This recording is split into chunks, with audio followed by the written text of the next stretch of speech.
সুপ্রিয় দর্শক, আশা করছি সবার সময় অনেক ভালো যাচ্ছে। নতুন ভিডিওতে সবাইকে স্বাগতম। আজকে আপনাদের এমন এক জায়গায় নিয়ে আসছি যেটা আমার হৃদয়ের অনেক কাছাকাছি।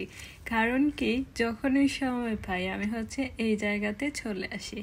এই জায়গাতে আসলে আমি অন্যরকম একটা স্নিগ্ধতা অনুভব করি। আপনাদের সাথে শেয়ার করার কারণ এত সুন্দর একটা জায়গা পৃথিবীতে আছে, আপনারা কি দেখবেন না? আশা করছি আপনাদেরও ভালো লাগবে। যদি ভালো লেগে থাকে তাহলে সাবস্ক্রাইব করতে ভুলবেন না, আর বেল আইকনে তো অবশ্যই ক্লিক করে রাখবেন যাতে নতুন কোনো ভিডিও আসলে আপনাদের মিস না হয়। আমাদের সবার জীবনে কোনো না কিছু গল্প থাকে, কোনো না কিছু কাহিনী থাকে, যেটা প্রতিনিয়ত আমাদের স্মরণে আসে। তো যখন ওই গল্প বা ঘটনা আমাদের সাথে ঘটে, আমরা তোমার সচেতন থাকি না যে এইটা আমার সাথে বা এইটা আমার সাথে হওয়া উচিত না। আমি চাইলেই এইটা প্রতিরোধ করতে পারতাম বা প্রতিবাদ করতে পারতাম। তো ওই সময়টাতে আমাদের মনে হয় না যে এটা উচিত ছিল না।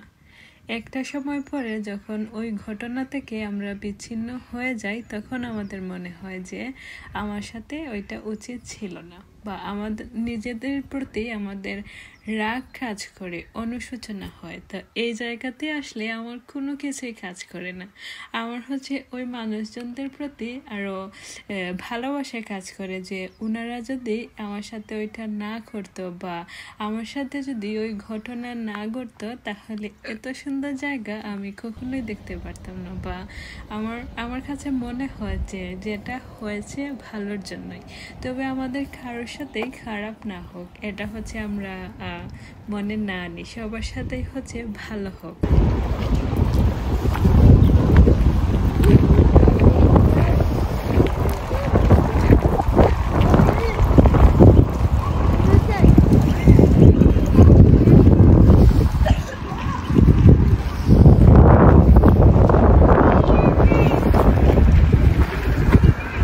জিনিসটা আপনারা দেখতে পাচ্ছেন, এটা টিউবওয়েলের মতো কাজ করে। গরমকালে এগুলা অ্যাক্টিভ থাকে। আপনারা চাইলে এখান থেকে পানি খেতে পারেন। ওনারা মার্ক করে দেয় যে এটা পানি খাওয়ার উপযুক্ত।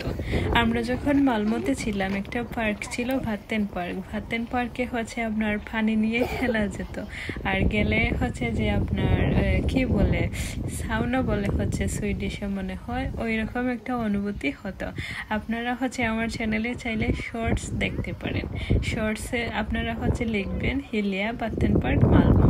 Baten water in Swedish. তো দর্শক, কথা অন্য কোনো ভিডিওতে। সে পর্যন্ত সবাই ভালো থাকবেন আর নিজের খেয়াল রাখবেন। Bye bye.